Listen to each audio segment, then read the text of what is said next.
Namaste dear students. This is the third part of the video of our topic, the white elephant. So let's see what happened to the white elephant when he was with the king. The king hurried to the stable, and when he saw the elephant's look of despair, he said, "Good animal, how have you changed? Why do you refuse to eat? Anything you wish will be granted to you." So now the king came to see the elephant. जो राजा थे वो elephant को देखने आए थे कि white elephant को क्या हो गया. अब तक तो उसके स्वागत करने के लिए उसका स्टेबल इतना अच्छे से सजाया गया था, बट अब वो खाना नहीं खा रहा है. तो किंग ने क्वेश्चन पूछा कि क्या हो गया और तुम खाना खाने से मना क्यों कर रहे हो. So refuse means to say no. So the white elephant was saying no to the food and he was very sad. And the king also added कि तुम जो चाहोगे तुम्हारी वो इच्छा पूरी की जाएगी. विश मीन्स इच्छा, ओके. ग्रांटेड मीन्स देना. तो इच्छा को पूरा कर देना ये चीज़ कही थी किंग ने वाइट एलिफेंट से कि तुम जो चाहोगे तुम्हारी वो इच्छा पूरी हो जाएगी, but don't be sad. Great king, answered the elephant mournfully. Okay, the word mournfully means sadly. Mournfully is an adverb. Okay, तो किस तरह आंसर किया किंग ने? एकदम ऐसी सैड आवाज़ में. Great king, all I desire is to return to my poor blind mother in the forest, for while she is alone and starving. For while means कब से लेके जब से उसे ले आया गया था अब तक. जब से वो जंगल से फॉरेस्ट से बाहर आया, उसे ट्रैप किया था, कैप्चर किया था, एंड अब तक जब तक वो किंग के साथ है, इतने वक्त तक उसकी जो ब्लाइंड मदर है वो अकेली थी, स्टार्व कर रही थी. स्टार्विंग मीन्स भूखे बैठना. हाउ कैन आई ईट? तो जब मेरी माँ ने नहीं खाया तो मैं कैसे खा सकता हूँ. Now the king was a good man, and although he badly wanted the elephant for himself, he said at once. अब किंग जो थे वो बहुत ही अच्छे इंसान थे, बहुत ही प्योर हार्टेड, प्योर सोल्ड इंसान थे.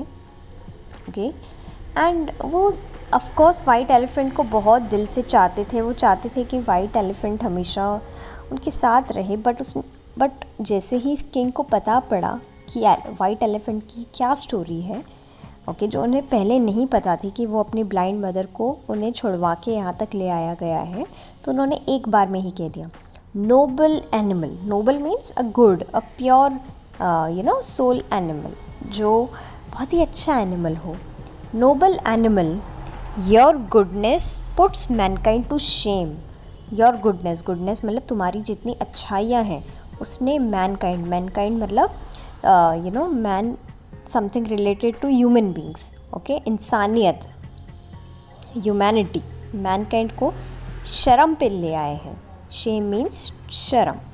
तो एलिफेंट की अच्छाई ने क्या किया है, इंसानियत को शर्मनाक फील करवाया है.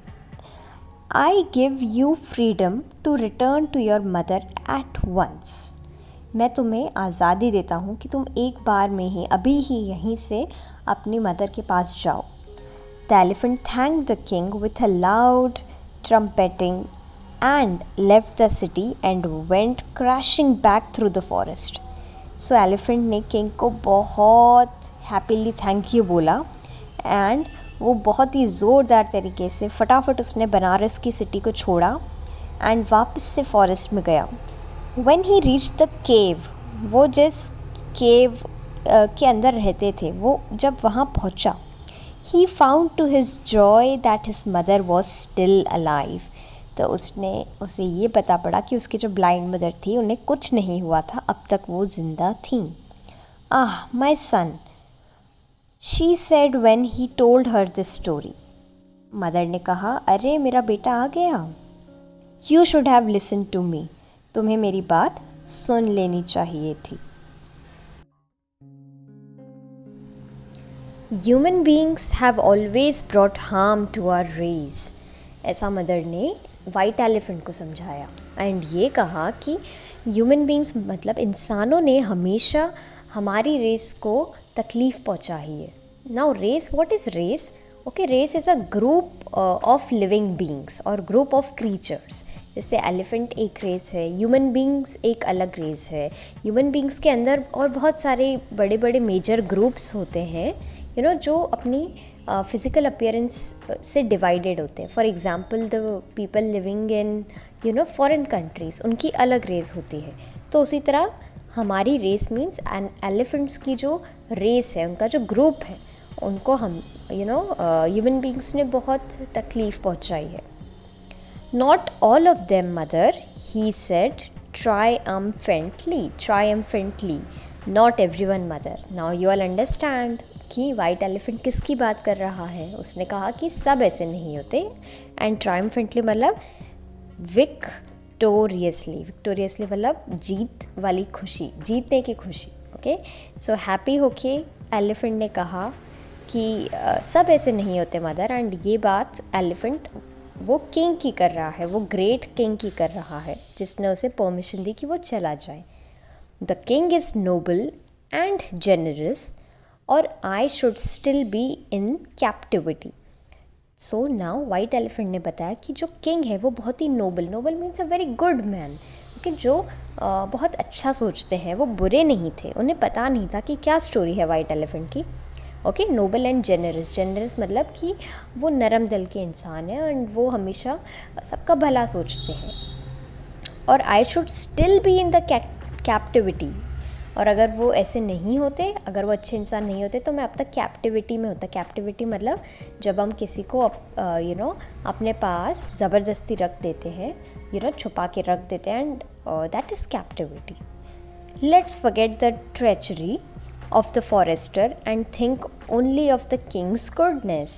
So अब वाइट एलिफेंट ने कहा कि चलो हम अब वो जो फॉरेस्टर था उसने हमें बीट्रे किया था. बीट्रे मतलब उसने हमें धोखा दिया था, उसे ट्रैचरी कहते हैं. Okay, treachery. So let's forget that. हमें ये सब भूल जाना चाहिए एंड हमें क्या याद रखना चाहिए कि किंग में कितनी अच्छाइयाँ हैं जो फाइनली अब अपने घर आ गया. So this is written by Ruskin Bond.